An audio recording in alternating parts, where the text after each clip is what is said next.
তো আমাদের স্কিলটা হচ্ছে সাপোজ ডিজিটাল মার্কেটিং বা গ্রাফিক্স, ভিডিও এডিটিং হইতে পারে। প্রথম মাসে আমি $508 ইনকাম করি। তো ওই সময় আমার একটা নাইজেরিয়ান ক্লায়েন্ট ছিল।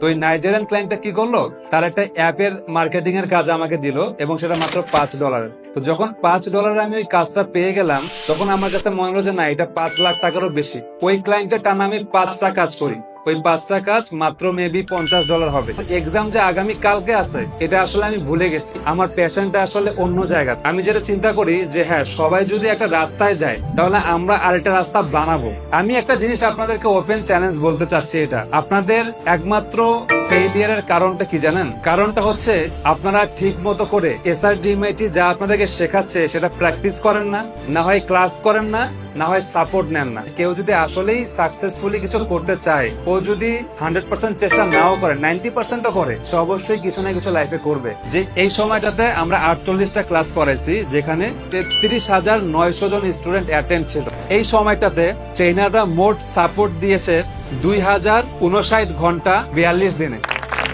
টোটাল স্টুডেন্ট সাপোর্ট নিয়েছে 10,302 জন। এটা হয়তো পাবলিকলি কখনো আমি বলি নাই।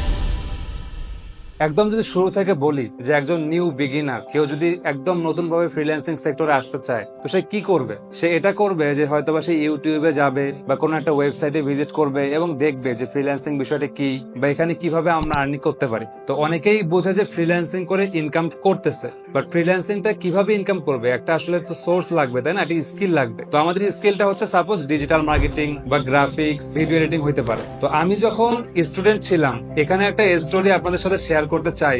এটা হয়তো পাবলিকলি কখনো আমি বলি নাই। যখন আমি ফাইবারে প্রথম কাজ করা শুরু করি, প্রথম মাসে আমি $508 ইনকাম করি। আমি তখন জাস্ট স্টুডেন্ট। তো ওই সময় আমার একটা নাইজেরিয়ান ক্লায়েন্ট ছিল।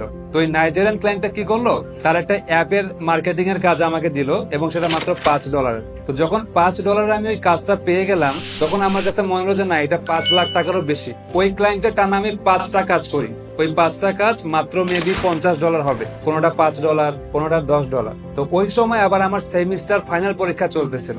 সেমিস্টার ফাইনালে আমার আগামীকালকে ম্যাথ পরীক্ষা ছিল, আর তার আগের দিনে ক্লায়েন্ট আমাকে এরকম একটা কাজটা দিল। মানে ওর সাথে কন্টিনিউয়াসলি আমি কাজ করতেছি, বাট মানে যখন আমার এক্সামের আগে দিল, তখন আমার এক্সাম যে আগামী কালকে আছে, এটা আসলে আমি ভুলে গেছি, বা আমি এটাকে সিরিয়াসলি নিচ্ছি না। আমার মাথায় আছে, বাট আমি এটা নিয়ে চিন্তাই করতেছি না যে আমার কালকে এক্সাম আছে। তখন আসলে আমি বুঝতে পারলাম যে আমার একাডেমিক যে চ্যালেঞ্জ গুলো আছে বা একাডেমিক আমার এক্সাম বা পড়াশোনা, এটার থেকে মেইনলি আমার প্যাশনটা আসলে অন্য জায়গা। সেই সময় আমি আর পরের দিন এক্সাম দেইনি, আমি ওই ক্লায়েন্টের কাজটা করি এবং এক্সাম না দিয়ে পরবর্তীতে আবার আমাদের প্রাইভেট ইউনিভার্সিটিতে বিসেট এক্সাম দেওয়া যায়। তো আমি আসলে সব সময় নরমালি চিন্তা করি না। সত্যি কথা বলতে এসআরডিএমআইটি আজকে এতদূর আসতে পারতো না, আমরা হয়তো বা আপনাদেরকে এত দূর নিয়ে আসতে পারতাম না। আমি যেটা চিন্তা করি যে হ্যাঁ, সবাই যদি একটা রাস্তায় যায়, তাহলে আমরা আরেকটা রাস্তা বানাবো বা অন্য আরেকটা রাস্তা দিয়ে যাবো।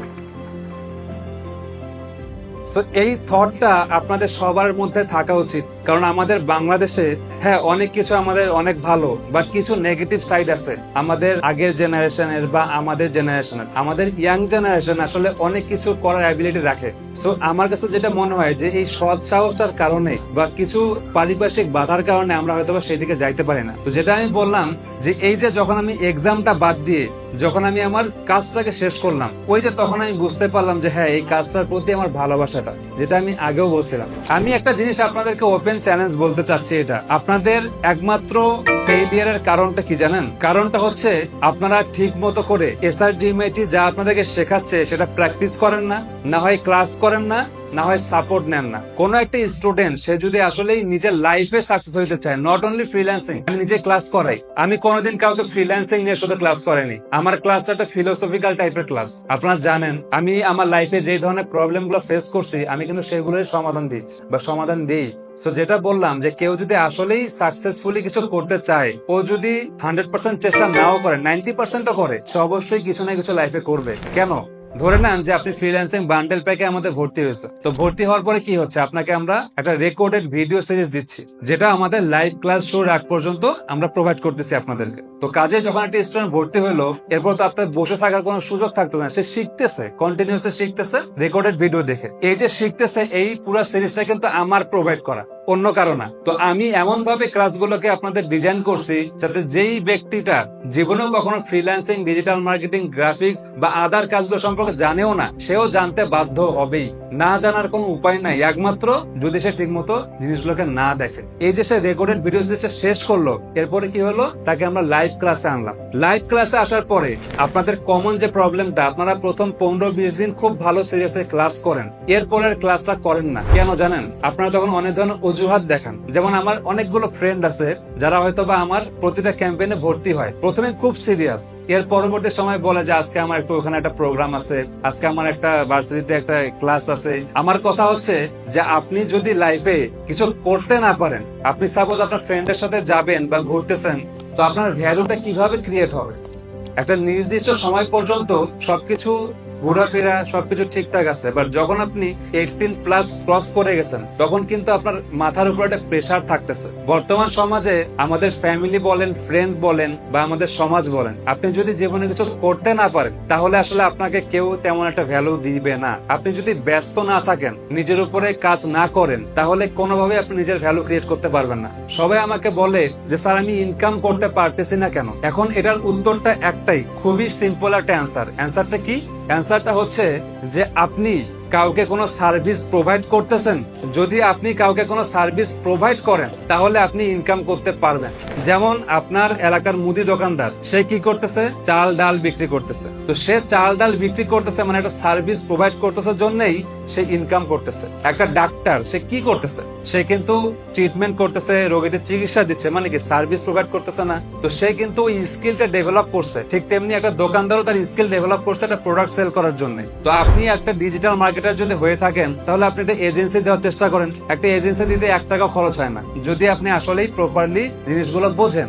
অথবা আপনি ফ্রিল্যান্সিং সেক্টরে যান। এখন আমি একটা জিনিস বলবো, বাংলাদেশে রিসেন্টলি একটা প্রবলেম সবাই ক্রিয়েট করছে যে ফ্রিল্যান্সিং সেক্টরটাকে আমরা একটু নেগেটিভ সাইডে নিয়ে গেছি। যেমন ফাইবারে বা আপওয়ার্কে হয়তো বা আমরা আন্দাজে অ্যাকাউন্ট ক্রিয়েট করতেছি, ঠিক মতো স্কিল হচ্ছে না, পরে কাজ পাচ্ছি না। আবার আমরা যখন কাজ পাচ্ছি না, তখন আমরা কি করতেছি, নিজেরাও আর লোকাল ভাবে বা নিজের একটা ওয়েবসাইট ক্রিয়েট করে নিজেকে যে প্রমোশন করার বিষয়টা, সেটা কিন্তু করতেছি না। এসআরডিএমআইটি নিজেকে যদি প্রমোট না করে, তাহলে এসআরডিএমআইটিতে কোনো স্টুডেন্টও ভর্তি হবে না এবং এসআরডিএমআইটির এজেন্সিতেও কোনো সার্ভিস আমরা দিতে পারবো না। সব থেকে একটা মোস্ট ইম্পর্টেন্ট আপনাদেরকে এক্সাম্পল দিই, একটা ডাস্টবিনে যদি ময়লা পড়ে থাকে, সেই ময়লা এমনি দুর্গন্ধ ছড়াবে, বাট সেখানে যদি ভালো কিছু থাকে, সেটা কিন্তু এখানে চুপচাপ বসে থাকবে এবং এটা কেউ দেখবেও না, সেটা ময়লার মাঝখানে চুপচাপ পড়ে থাকবে। তার মানে কি, আমাদের লাইফটাও কিন্তু কাইন্ড অফ এমন। আপনি যদি নিজেকে নিয়ে প্রমোট না করেন, যেমন আমার এখানে নাসির তামজিদ ভাই আছে, তো নাসির তামজিদ ভাই যদি পরিশ্রম না করে, হার্ডওয়ার্ক না করে, ভালো ভালো কন্টেন্ট না বানায়, ভাইয়া হচ্ছে বাংলাদেশের one of the most underrated content creator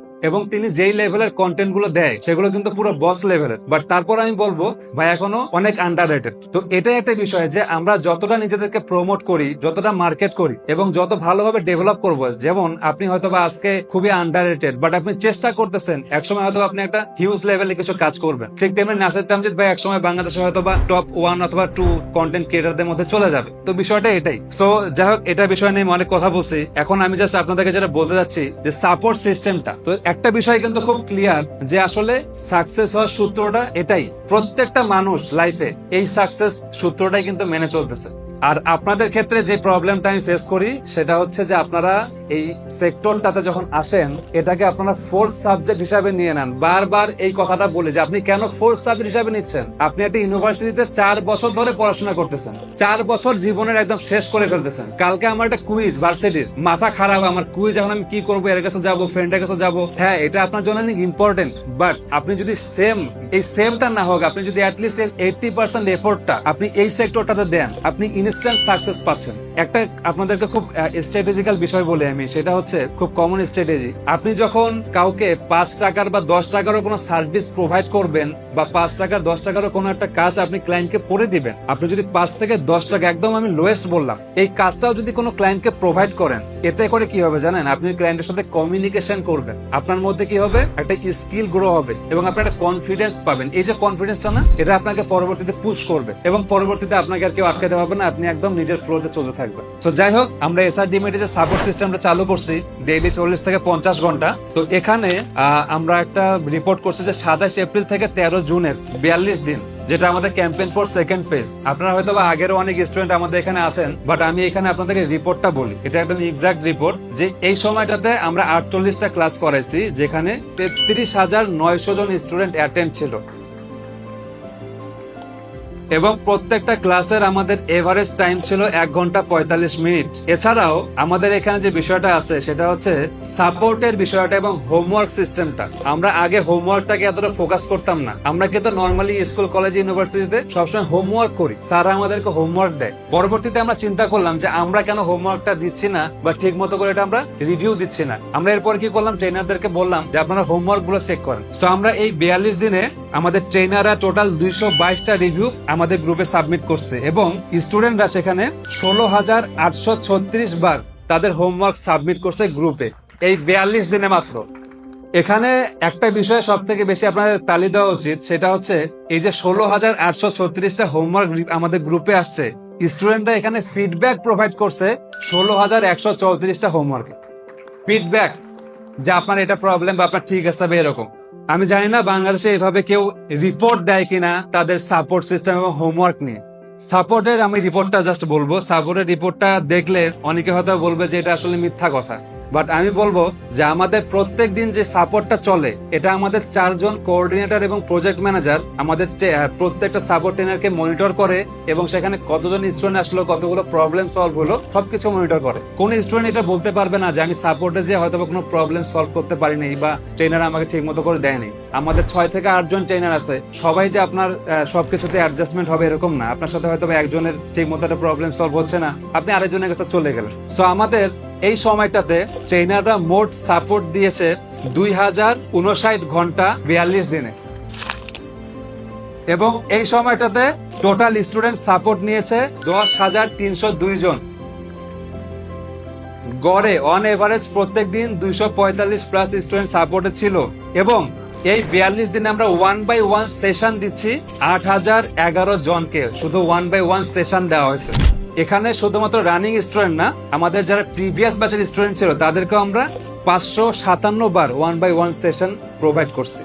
so এই যে সাপোর্টের যে রিপোর্টটা, আমি আপনাকে এখন ওপেন চ্যালেঞ্জ করতে পারি, আমি যখন নিজেই এই সেক্টরে প্রথম আসি তখন তো এই support system, zoom support system যে কি এটা মানুষ জানতোই না। জুম সাপোর্ট সিস্টেম এগুলো তো মেইনলি করোনার সময় মানে 2020 সালে কোভিড টাইমে আমরা ভালো মতো করে বুঝতে পারছি। তো আপনি যদি আসলেই এসআইডিমেটি স্টুডেন্ট হয়ে থাকেন বা নাও হয়ে থাকেন, আমি বলবো যে আমাদের এই সাপোর্ট সিস্টেমটা এমন ভাবে আমরা ডিজাইন করছি, কেউ যদি আসলেই চায় যে নিজে থেকে কিছু করবে তাহলে আমাদের এই সাপোর্ট ট্রেনারদের মতো হেল্পফুল ট্রেনার আমি মনে করি না যে বাংলাদেশে খুব বেশি আছে। কারণটা কি জানেন? কারণ আমাদের সাপোর্ট ট্রেনারদেরকে আমরা রেগুলার বেসিসে মনিটর করতেছি। এসআইডিমেটের মনিটরিং সিস্টেমটার কারণেই এখানে কোনো ঝামেলা হওয়ার সুযোগ থাকতেছে না।